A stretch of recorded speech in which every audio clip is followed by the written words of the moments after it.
Hi everyone! Without further ado, here are your answers to last month's LadySAY. If you haven't watched our question video on Sochi 2014 and you want to follow the conversation, you can find links to the original video in the description box.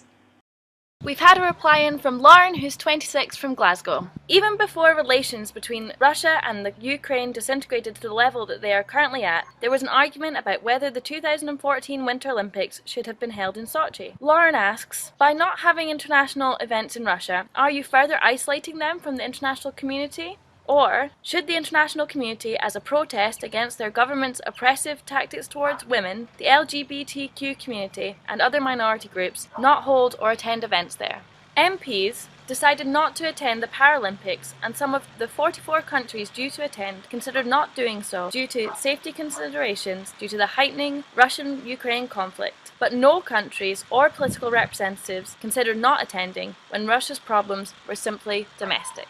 When the only concern was an administration widely regarded by outsiders as corrupt and immoral, where the rights of minority groups, activists, and anti-Kremlin journalists are routinely subverted. Lauren says, having read books like Mafia State by Luke Harding, The Guardian's former Moscow correspondent, she finds it difficult to believe that the Western media who were allowed into Russia to cover the Olympics were even able to present an accurate picture of what was happening in the country. Instead, being presented was the TV-friendly image that the Kremlin are keen to project across all media outlets.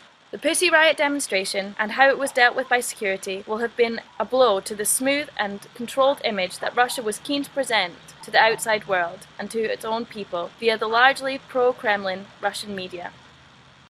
Yeah, I guess my feelings are that these sort of the Olympics, general big sporting events like this, can be really hugely positive things, especially for women. It allows for a sort of different kind of figure of women to be seen in the sort of popular media in the press. I think a really good example of that was probably the London Olympics, when you had all these women who were winning these medals and they were on our TVs all the time, they were in the newspapers all the time, and just to see women really celebrated for being powerful and strong was just this hugely positive thing, and something I felt just kind of made the games for me, really. I think that the effect that will have had on sort of teenagers and young girls who were growing up at that point will have been hugely powerful and hugely beneficial.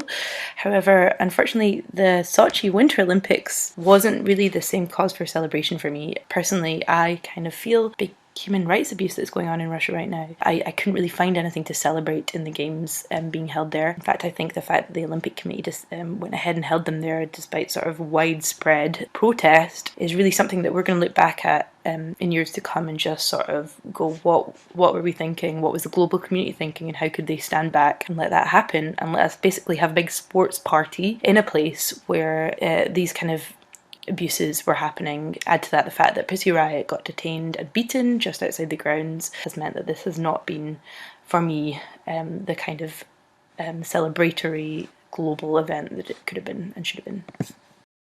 For me, they were an event which truly raised the issue of the boycott strategy versus the from the inside strategy in terms of non-violent ways of protesting or changing women's rights and anti-LGBT policies. If you treat the Olympics as a means to an end, we then must surely think that the mass release of political prisoners in the lead up to the Games and the spotlight that was subsequently put on Russia's controversial policies means that it was a good idea to have the Games there. However, there is obviously inherent problems here as positive outcomes arrived through dubious tactics.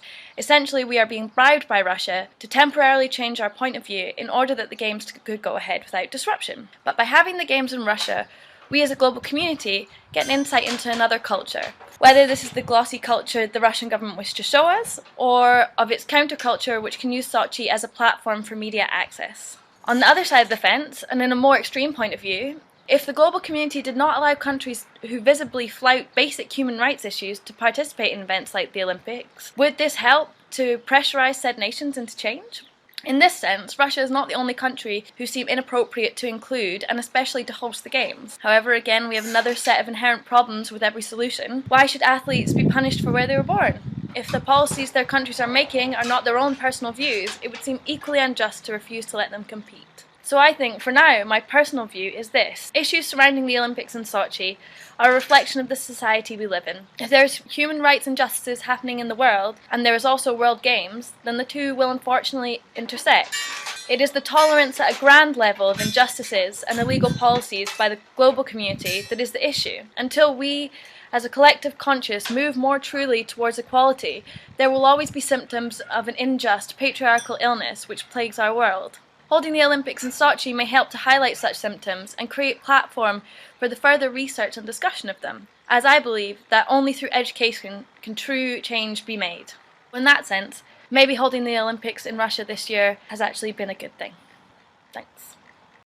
Thanks very much to Lauren, Anna, and Rosie for submitting. Please remember that this conversation is open not only just to women. And if you'd like to get involved in our video blogs, please don't be shy, even if that means just contributing to the chat in the comments section below. Thanks very much again, and we'll see you next week.